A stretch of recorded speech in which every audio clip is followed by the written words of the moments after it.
আচ্ছা, কখনো কি মনে হয়েছে আমরা যে ফোনে বা কম্পিউটারে একটা ক্লিক করি এর পেছনে ঠিক কি হয়? এই সব কিছুর পেছনে যে মূল শক্তিটা কাজ করে, মানে অপারেটিং সিস্টেম, তার রহস্যটা জানতে ইচ্ছে করে না? চলুন আজ এর একদম গভীরে গিয়ে দেখি কি আছে সেখানে। তো প্রথম প্রশ্নটাই হলো এই অপারেটিং সিস্টেম জিনিসটা আসলে কি? প্রশ্নটা খুব সাধারণ মনে হলেও এর উত্তরটাই কিন্তু আমাদের স্ক্রিনের আড়ালের পুরো ডিজিটাল জগৎটাকে চালায়। চলুন এই জগৎটাতেই আজ একটা ডুব দেওয়া যাক।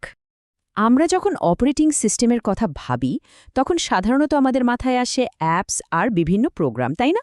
কিন্তু সত্যি বলতে এটা তো গল্পের শুরু মাত্র। মানে যাকে বলে হিমশৈলের চূড়া।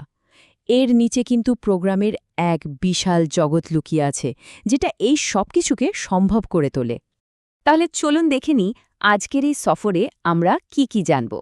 আমরা প্রথমে স্ক্রিনের আড়ালের গল্প দিয়ে শুরু করব, তারপর দেখব আর্কিটেক্টদের কি কি চ্যালেঞ্জের মুখে পড়তে হয়, জানব কিছু আসল ব্লুপ্রিন্ট সম্পর্কে, এরপর ডিজাইনের নানা দিক ঘুরে আজকের হাইব্রিড সিস্টেমে এসে শেষ করব।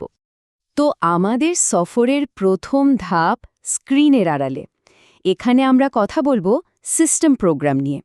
এগুলো অনেকটা অদৃশ্য সেতুর মতো, যা আমাদের মানে ব্যবহারকারীদের সাথে অপারেটিং সিস্টেমের মূল অংশের যোগাযোগ করিয়ে দেয়। সহজ করে বললে সিস্টেম প্রোগ্রাম হল একগুচ্ছ টুলস, যা প্রোগ্রামারদের কোড লিখতে এবং চালাতে সাহায্য করে। আর মজার ব্যাপার হলো আমরা বেশিরভাগ মানুষই কিন্তু অপারেটিং সিস্টেম বলতে এই সিস্টেম প্রোগ্রামগুলোকেই বুঝি।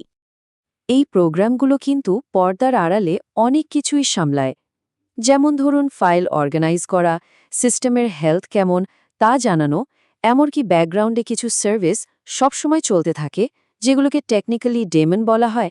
এই সবই সিস্টেম প্রোগ্রামের কাজ। আমরা তো জানলাম কি আছে, কিন্তু এখন প্রশ্ন হলো এগুলো কিভাবে বানানো হয়। চলুন আমাদের দ্বিতীয় পর্বে যাই, আর্কিটেক্টের দ্বিধা। এখানে আমরা দেখব অপারেটিং সিস্টেম ডিজাইনারদের ঠিক কোন কঠিন সিদ্ধান্তগুলোর মধ্যে ভারসাম্য রাখতে হয়। এখানে সবসময় একটা মজার টানাপোড়েন চলে। একদিকে যারা ব্যবহারকারী তারা চান এমন একটা সিস্টেম যা ব্যবহার করতে খুব সুবিধা, যা নির্ভরযোগ্য আর সুপার ফাস্ট। আর অন্যদিকে যারা সিস্টেমটা বানাচ্ছেন মানে ডেভেলপাররা, তারা চান এমন কিছু যা ডিজাইন করা সোজা, যা ফ্লেক্সিবল আর যেখানে কোনো ভুল থাকবে না। তো এই দুটো দিকের মধ্যে একটা ভারসাম্য আনার জন্য ডিজাইনাররা একটা দারুণ কৌশল ব্যবহার করেন। তারা পলিসি আর মেকানিজম এই দুটো জিনিসকে একদম আলাদা করে ফেলেন। ব্যাপারটা কি? ধরুন পলিসি হলো গাড়িতে ব্রেক লাগাতে হবে, এটা হলো সিদ্ধান্ত, মানে কি করতে হবে। আর মেকানিজম হলো আচ্ছা ব্রেকটা কিভাবে কাজ করবে, ডিস্ক ব্রেক দিয়ে নাকি ড্রাম ব্রেক দিয়ে, এই যে কিভাবে করা হবে এটাই মেকানিজম। এই দুটোকে আলাদা রাখার সবচেয়ে বড় সুবিধা হলো অপারেটিং সিস্টেমটা অনেক বেশি ফ্লেক্সিবল হয়ে যায় আর সময়ের সাথে সাথে নিজেকে বদলে নিতে পারে। তার মানে পুরো ব্যাপারটা এই দুটো সহজ প্রশ্নে এসে দাঁড়ায়। পলিসি ঠিক করে কি করতে হবে আর মেকানিজম ঠিক করে কিভাবে সেটা করতে হবে। আধুনিক অপারেটিং সিস্টেম ডিজাইনের এটাই কিন্তু মূলমন্ত্র। ডিজাইনের মূল নীতি তো বোঝা গেল। এবার চলুন কিছু পুরনো স্থাপত্যের নকশা দেখিয়ে, মানে আসল ব্লুপ্রিন্টগুলো কেমন ছিল। আমাদের সফরের তৃতীয় ধাপ। শুরু করা যাক একটা খুব সরল কিন্তু বেশ ভঙ্গুর একটা ডিজাইন দিয়ে। এটা হলো MS-DOS-এর গঠন। ভাবুন তো, একটা সাধারণ ঘর যেখানে কোনো দেয়াল নেই, সবকিছুই হাতের নাগালে। অ্যাপ্লিকেশনগুলো সরাসরি হার্ডওয়্যারের সাথে কথা বলতো। এতে কম রিসোর্সে অনেক কাজ হতো ঠিকই, কিন্তু কোনো সিকিউরিটি ছিল না। একটা ছোট ভুলেই কিন্তু পুরো সিস্টেমটা ক্র্যাশ করে যেত। এরপর এলো ইউনিক্সের মনোলিথিক স্ট্রাকচার। এটাকে একটা বিশাল স্কাইস্ক্রেপারের মতো ভাবতে পারেন। এখানে অপারেটিং সিস্টেমের প্রায় সমস্ত ফাংশন একটা বড় সুরক্ষিত কার্নেলের ভেতরে রাখা হলো। ব্যবহারকারীরা সরাসরি এর ভেতরে ঢুকতে পারত না। আর এই দুটো মডেলকে পাশাপাশি রাখলে অপারেটিং সিস্টেম ডিজাইনের বিবর্তনটা একদম পরিষ্কার হয়ে যায়।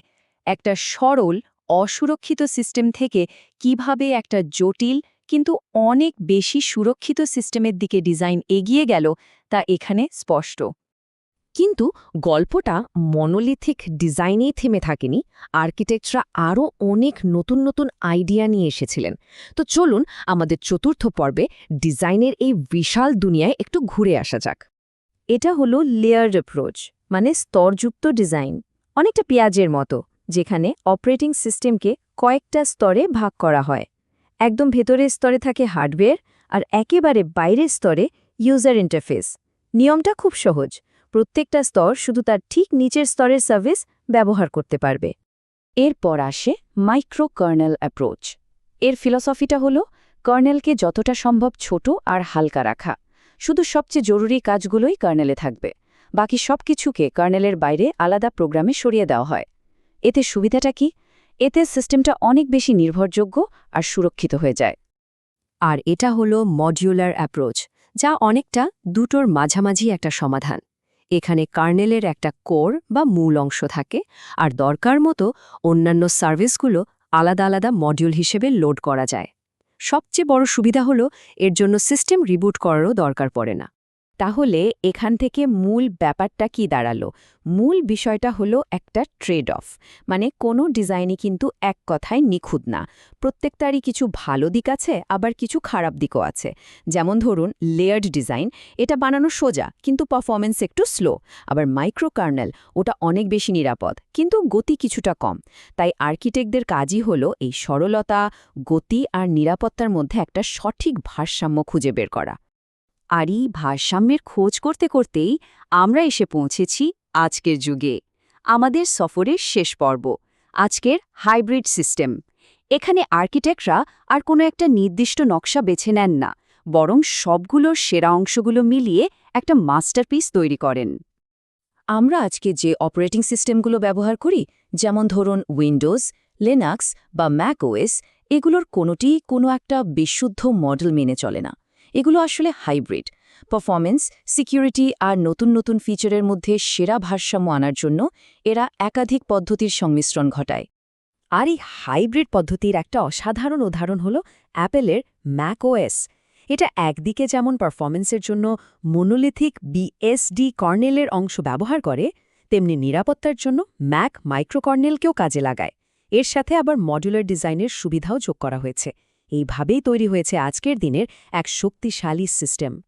তাহলে দেখা যাচ্ছে এই ডিজাইনগুলোই আমাদের আজকের ডিজিটাল বিশ্বটাকে গড়ে তুলেছে। আমরা যা কিছু করি তার পেছনেই কিন্তু এই স্থাপত্যের সিদ্ধান্তগুলো কাজ করে। এখন প্রশ্ন একটাই, ভবিষ্যতের অপারেটিং সিস্টেমের ব্লুপ্রিন্টটা কেমন হতে চলেছে?